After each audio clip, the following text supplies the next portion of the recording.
Guys, welcome back to my channel মুলটিকিপা lifestyle. তো তোমরা সবাই কেমন আছো? আশা করি সবাই খুব ভালো আছো, আর তোমাদের ভালোবাসায় আমিও খুব ভালো আছি। তো আমরা চলে যাচ্ছি পোলকার মেলাতে। তো সেখানে বাড়ি থেকে বেরোনোর পরেই সবাই বলছিল যে একটু পাস পাস খেতে হবে, বা একজন আছে বাবা এলাচি খায়, একজন আছে আমার শাশুড়ি মা পান খাবে। তো যাই হোক, এদিকে বাবুকে কি একটা কিনে দিয়েছি, কিন্তু খেতে খুবই টেস্ট ছিল। তো তারপরে আমরা চলে গেলাম মেলাতে। মেলাতে এত ভিড় ছিল, তার জন্য আমরা আবার এখান থেকে ব্যাক করে অন্য রাস্তা দিয়ে যাচ্ছিলাম। তো সেখানে যেতে যেতে একটা ঘোড়া দেখলাম। তো তারপর আমরা ফাইনালি মেলাতে ঢুকে পড়েছি। ঢোকার পরে এখন আমি ভিডিও করছি। তো আমার ননদ আমাকে বলছিল যে ফোনটা যদি নিয়ে নেয় কেউ। তো দেখো মেলা দেখো, মোবাইলটা নিয়ে কেউ গেল, একদমই না। ঢোকার সাথে সাথে এদিকে হচ্ছে অনেক কুর্তি দেখছিলাম আমরা। তো কুর্তিগুলো প্রচুর দাম চায়, এই সব নর্মাল কুর্তিগুলোই 700-800 করে টাকা মানে চাইছিল। তার জন্য আমরা আর এদিকে নেইনি। তো এখানে মন্দিরে যাওয়ার আগেই বাবু হচ্ছে গাড়িতে চড়বে, তো তার জন্য ওকে নাগরদোলাতে চড়িয়ে দেওয়া হলো। আর ও হচ্ছে গাড়িটা পেয়ে মানে এত খুশি হয়েছে বলার মতো না, বারবার শুধু গাড়ির স্টিয়ারিংটাই ঘোরাচ্ছে। তো তোমরা দেখতেই পাচ্ছ, ও সেই মানে গাড়িতে বসে খুবই মজা পেয়েছে বা আনন্দ পেয়েছে। তো তারপরে এদিক থেকে হচ্ছে বাবুকে মানে নাগরদোলায় ঘুরিয়ে ঠুরিয়ে আমরা চলে যাচ্ছিলাম একটু সার্কাসের সামনে। তো গিয়ে দেখি একটা জোকার সামনেই দাঁড়িয়ে আছে। তো তারপর আমরা এখান থেকেও আবার চলে যাচ্ছি মন্দিরে। আগে মাকে দর্শন করব, তারপরে হচ্ছে সব কিছু।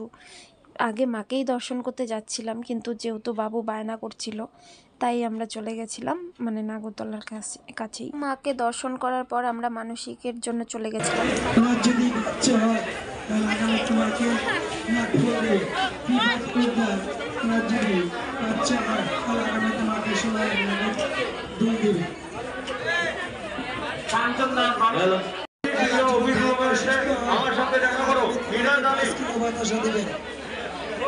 সেখানে মানসিকের কথা বলে চলে আসছি আমরা একটু কিছু বাসনপত্র নেওয়ার জন্য। তো এখান থেকে আমি নিয়েছি হলো একটা বড় কৌটো নিয়েছি, যেটাতে আমি লবণ রাখবো তার জন্য। আর নিয়েছি একটা পুরি খাওয়ার জন্য ছান্তা হাতা, কারণ আমার ননদের বর বাড়িতে আসলেই শুধু মানে আমার হাতে পুরি খেতে চায়। তো তার জন্য আমি একটা অন্য রকমের ছান্তা নিয়ে নিলাম। আর নিয়েছি হচ্ছে একটা হাতা, ভাতের হাতা। তো তারপরে এইদিকে দেখতেই পাচ্ছ ছবিগুলো, একদম সব পুরনো স্মৃতির কথা শুধু মনে পড়ে যায়। আর এইদিকে ছিল মানে কাপ প্লেটের সেট। তো নিতে চলে গেছিলাম, কিন্তু এগুলো যে নিয়ে যাব সব ভেঙে যাবে, তার জন্য আবার অন্য জায়গায় চলে গেছি। তো এটা দেখেও আমার একদম মানে ছোটোবেলার কথা মনে পড়ে গেছিলো, কারণ ছোটোবেলায় এটা আমরা আর কি অনেক নিয়েছি, খেলেছি। যাই হোক, তারপর এদিকে চলে আসছি। আসার পরে দেখছি অনেক মানে কমলা লেবু, আপেল, কলা, আঙ্গুর এগুলো ছিল, কিন্তু সবই মাটির ছিল। তারপর এদিক থেকে চলে আসছি একটু চুড়িমালা কেনার জন্য, কিন্তু বিশ্বাস করো চুড়িমালার এত দাম চায়, আর যেগুলোর দাম কম মানে 10 টাকা 20 টাকা, সেগুলোর হচ্ছে আমাদের একদমই পছন্দ হয় না। তারপর চলে গেছিলাম ব্যাগ দেখার জন্য। তো সেখান থেকে শাশুড়ি মা একটা ব্যাগ নিয়েছে। তো আর এই যে তেঁতুল, এটা দেখে কি কোনো মেয়ে লোভ সামলাতে পারে? একদমই কোনো মেয়ে লোভ সামলাতে পারে না আচার দেখলে বা তেঁতুল দেখলে। আর আচার মানে দেখার পরেই আমি আমার বরকে বলেছিলাম যে বড়ইয়ের আচার খাবো, কিন্তু আমার বর আমাকে কিনে দেয়নি, কারণ হচ্ছে ও বলছিল যে তুমি তো মেডিসিন নাও, তাই আর খেতে হবে না, তার জন্য আর নিইনি। তো সেখান থেকে চলে এসেছি যে এগুলো দেখার জন্য। তারপর একটু মানে সব কিছুই দেখছিলাম, কিচ্ছু কিনতে পারিনি। তো এখানে আমার বর একটা কালী ঠাকুর আর একটা মহাদেবের আর কি হচ্ছে মূর্তি দেখেছিল, খুবই পছন্দ হয়েছিল, কিন্তু প্রচুর দাম চায়। কালীর মূর্তিটা চেয়েছে 150 টাকা। ও তারপর এদিকে হচ্ছে আমার শাশুড়ি মা ওই দোকান থেকে আর ব্যাগটা নেয়নি। তো এদিকে এসে একটা ব্যাগ পছন্দ হয়েছে, সেটাই নিয়ে নিয়েছে। আর এদিকে ভাবছিলাম যে ট্যাটু করব, কিন্তু আমার বর বলে যে না, এইসব কালার দিয়ে ট্যাটু করা একদমই ভালো না, কারণ এইসব কালারে নাকি হচ্ছে অনেক পয়জন থাকে।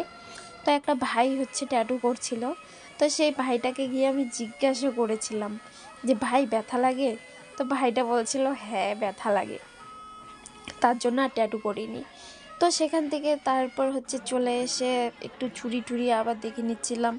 তারপরে এদিকে ছিল হচ্ছে তোমার ফিশ কাটলেট, ফিশ না সরি, চিকেন কাটলেট। তো আমরা চিকেন কাটলেট খাওয়ার জন্য চলে এসেছি। আর আমার ননদ দুটো গাড়ি কিনে এনেছে, একটা বাবুর জন্য আর একটা ছিল ননদের দেওরের জন্য। তো সেই দেওয়াটাও তো ছোট। তো এইদিকে বাবু আর আমার শাশুড়ি মা হচ্ছে ভেলপুরি নিয়ে নিচ্ছে, আর আমরা এদিকে হচ্ছে চিকেন কাটলেট নিলাম। তো দেখো আমার বর কি রিভিউ দেয়। ওখানে কাটলেটটা শক্ত, খাওয়া যাচ্ছে না।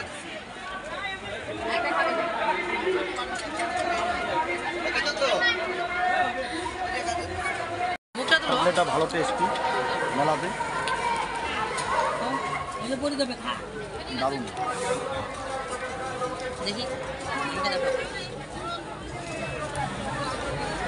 না মনে হলো যতটা ভেবেছিলাম খারাপ হবে ভালোই আছে।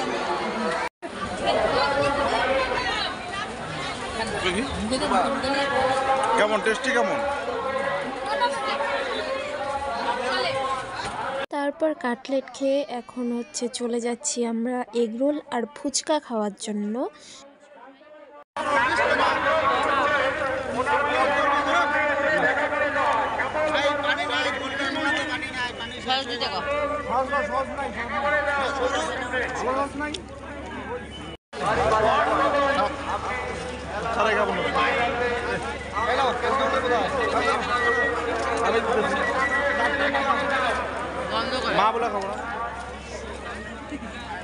আমার ননদ বলছিল সসটা নাকি কিরকম একটা গন্ধ করে। তো তারপরে এদিকে দেখো বাবুর কাণ্ড, দেখো বাবুকে ঘাড়ে নিয়েছে আর পুতুলগুলো লাগছে আর বাবু এগুলো পুরো আছে হাতাচ্ছে। তোমার লোক আশুতোষ সরকার, তোমার বাড়ির লোক কাউন্টারে তোমার জন্য অপেক্ষা করছে। এদিকে আমরা ফুচকা খাওয়ার জন্য চলে এসেছি, কিন্তু ফুচকার দোকানেও খুব ভিড় ছিল। হ্যাঁ, অনেকেই চলে গেছে, আমার মানে খাওয়া হয়ে গেছে, চলে গেছে। কিন্তু এই দাদা তিনটা দাঁড়িয়েছিলাম ওখানে, খেতেই যাচ্ছে, খেয়েই চলছে।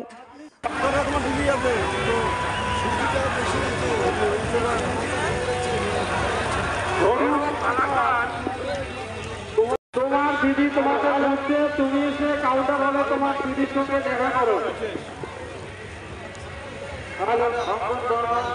নারায়ণ দাস, তরুশ্রী সরকার, নারায়ণ দাস, তোমার বই তোমাকে বলছে, তুমি এসে কাউন্টার হলে তোমার বইয়ের সঙ্গে দেখা করো।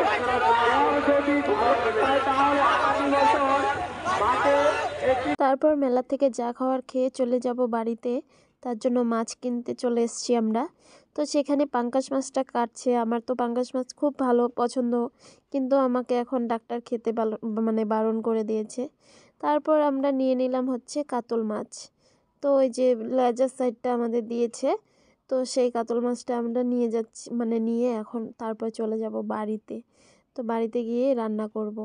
তো অনেক হচ্ছে রাত্রি হয়ে গেছে, আর বাড়িতে গিয়ে রান্না করতে করতে প্রায় হচ্ছে তোমার 11:30 12টা বেজে যাবে।